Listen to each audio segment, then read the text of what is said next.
Hello everyone, I'm back again. My name's Craig. I'm an ex-JW who lives in just south of Perth, Western Australia. I made a first video which was about 57 minutes about my story from a kid growing up, just to summarise a small summary about growing up and then becoming a Jehovah's Witness and then leaving. So this video is not going to be a long video, it's just a short video.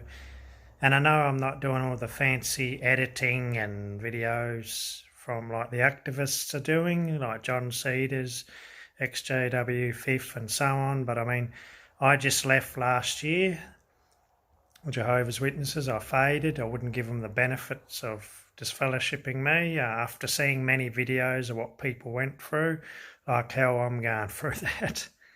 So I've got my Cult Life video t-shirt on and my Cult Wars cup.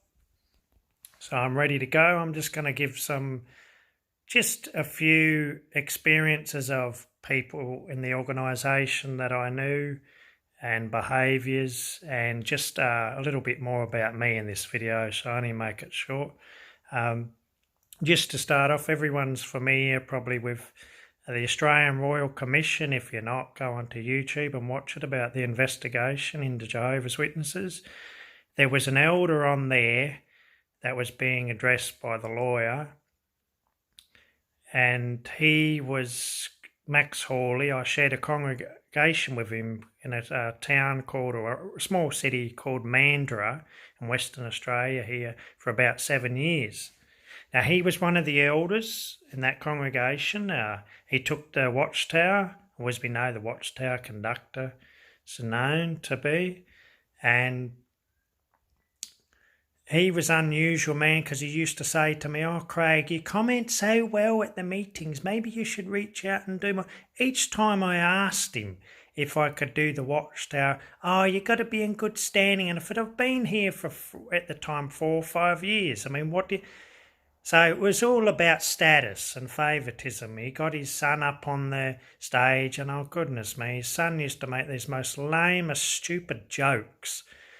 And he was just a drone the way he spoke. I mean, and he was a nice enough guy, but he was just boring in the way he delivered his talk. So it was all about favouritism, I found. Anyway, he was a nice enough man, but that man, Max Hawley, I couldn't believe that prior to obviously me becoming a witness, the congregation that it mentioned in the actual Australian Royal Commission, that he didn't report a sex offender, a pedophile. And I mean, it was quite disgusting actually, now knowing. And by the way, an update on assembly I went to probably a couple of years ago now, before I started fading, I found out this same elder, Max Hawley, now has prostate cancer. So a whole life spent in slaving for a publishing company, and now you got cancer. I mean, a waste of a life, really. Sad in one way, because a lot of these people are nice people. It's just that they obviously, I'm trying to get the camera right again, obviously just being misled. So, okay, changing the subject, a little bit more about me. I didn't mention that I'm the oldest of actual 8 children, and sadly there's only 7 of us alive. I mentioned my first video about my life story that my sister Jennifer died when I was 8 years old. It was horrible. But she died. It was very hot. It was those days back in 1990 when there was no inducted air conditioning that you have nowadays. It was just a fan, and I don't even think the fan was left on, and she died of what we call a cot death at 4 months old. So that was very sad. And I just want to mention too, appreciate people uploading their videos, even though if I don't mention, I've watched as many as I can about people's life stories from Germany to England to France to US and Canada. I mean, it's wonderful that you're getting and putting your videos up there. It's helping a lot of people, especially those people that are sensible. getting out and confronting people at carts, that does not do any justice. I don't think you're making a fool of yourself, and you're not helping people you could that would wake up by online activism. I mean, we've all got different opinions now. Like, I still have a belief in a God. I mean, and I don't expect people to bully me into saying becoming an atheist. That's my choice. But I've examined things from a different angle, and we all have our different stories to tell. I mean, some of you have been really abused, and physically and sexually, and it must be horrible to experience. I don't know, as a child I've been abused physically but not sexually, but I did grow up in a house. I spent some time, I mentioned my first video, with my grandfather who was a pedophile. So anyway, I'm not going to make this video much longer, because I did mention my first video I had some experiences in Canada, and I would like to make a video about that. But also, it's not easy for me to talk as clearly probably as some people that have been out longer, because I only left last year, started doing my research in April, and I faded, and my last meeting was in September.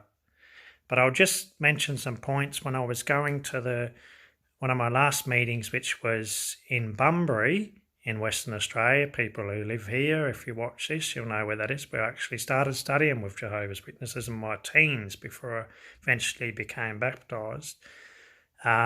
I was staying with a Spanish-speaking guy from Peru, and I mentioned a few of my doubts, and he kind of, oh, you can't be like that. That's dangerous, talking out against the governing body. And I thought, this is not right. We're not following men. We're supposed to be following God and Jesus.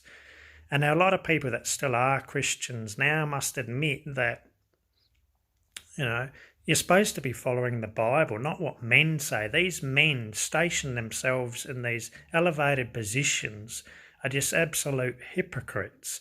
I mean, the latest was you had Tony Morris talking about global apocalypse, and then going to the bottle shop and being caught with expensive Macallan scotch. I mean, it's just stupidity. They're no different to the leaders of Mormons, the Catholics, and so Scientologists and Muslims. And I follow some people on Twitter that are ex-Muslims, and I must say to them, it's good that they're exposing the Muslims, because I just have to say that religion is just barbaric. And they've all got their barbaric ways, and even a lot of the attitudes in the Jehovah's Witnesses are disgusting, and the way they make women stay with abusers. And it's just appalling to try and don't bring reproach upon God's name. So they'd rather sacrifice a person's potential life if they end up dead just because of it. I don't think God would agree with that. I think he would make allowances for people to leave a marriage if they, even I was taught some years ago for the scriptures of, if your life is in danger, you're welcome to leave. That's what the scriptures encouraged a spouse. And there is a scripture about that. And I'm not going to go into details about that now. Some other things is just, when I started fading, I probably mentioned in my first video, I said to a brother about my concerns and the Shepherd the Flock of God book, which is just a joke, really. And he just said, oh, it seems, Craig, that you're at a crossroads in your faith. And it just felt to me very disappointing, because those Punaka, very nice people they were, and they just don't want to answer people's questions. They provide material that's written for you, so you're like a dummy. You've got to just regurgitate garbage that's already there for you to repeat, not think for yourself. God didn't create us that way. I'm sure if that he didn't just create it to be robots to an organisation in New York. And for a lot of those people out there may be contemplating fading or have already. I mean, there's a lot of support for people, so I would encourage you to, the people are not deluded, mentally diseased apostates. These are sensible people that have been hurt, and if some of these doctrines and these teachings and policies had been addressed, people would have stayed. I mean, whether there was a new world or not. But it's just very sad how people have to be cut off from their families. I don't agree with that. None of my family shunned me because my immediate family is not Jehovah's Witnesses, and even my aunt didn't decide to shun me and others.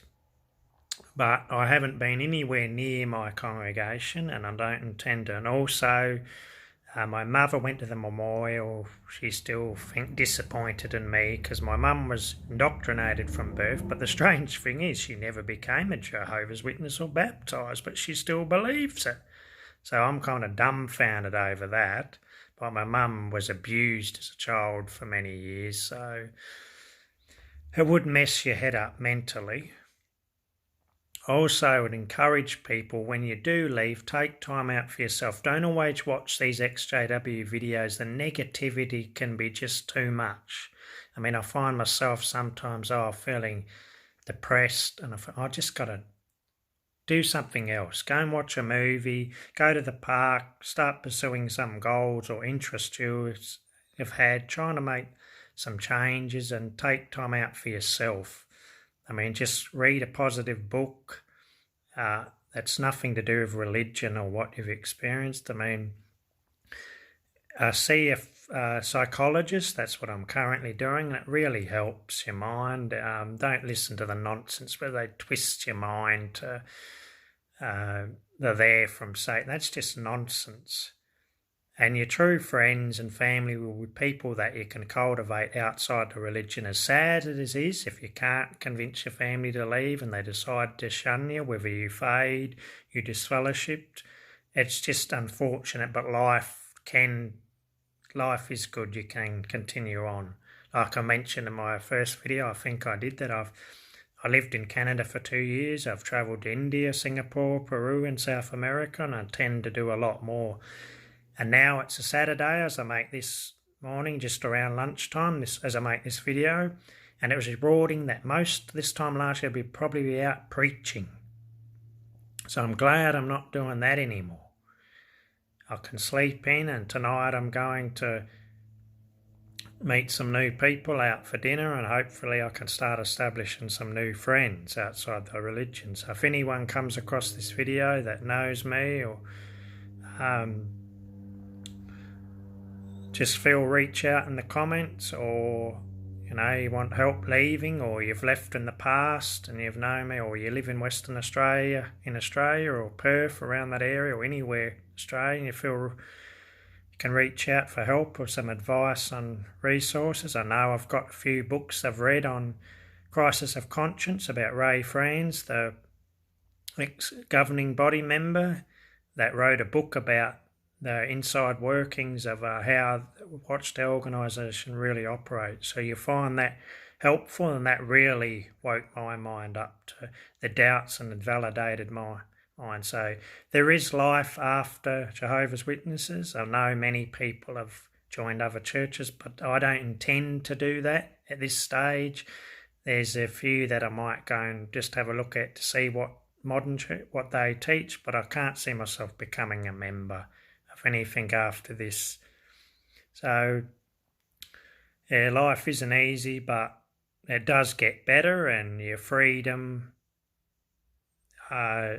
is rewarding, and it's good to spend time with family instead of running around dressing up like me. If you men out there, you hate ties, always thought ties reminded me of a dog leash someone could pull on you, so I'm glad now I don't have to wear a stupid tie.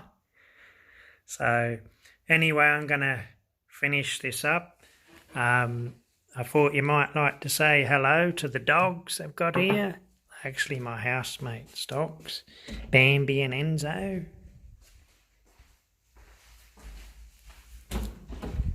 Hello, boys. Come on.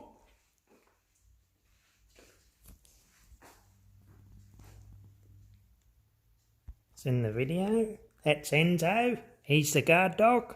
Bambi.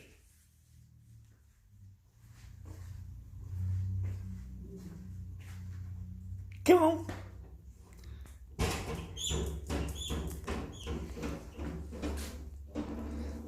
And that's Bambi. He loves bulls, going for a run. So they've been, I have to say,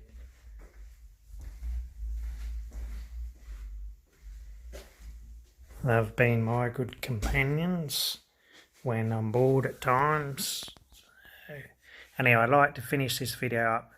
Thanks for anyone watching, and if this is the first video you've come across, please watch my first video first on my channel. It goes for 57 minutes about my lifestyle.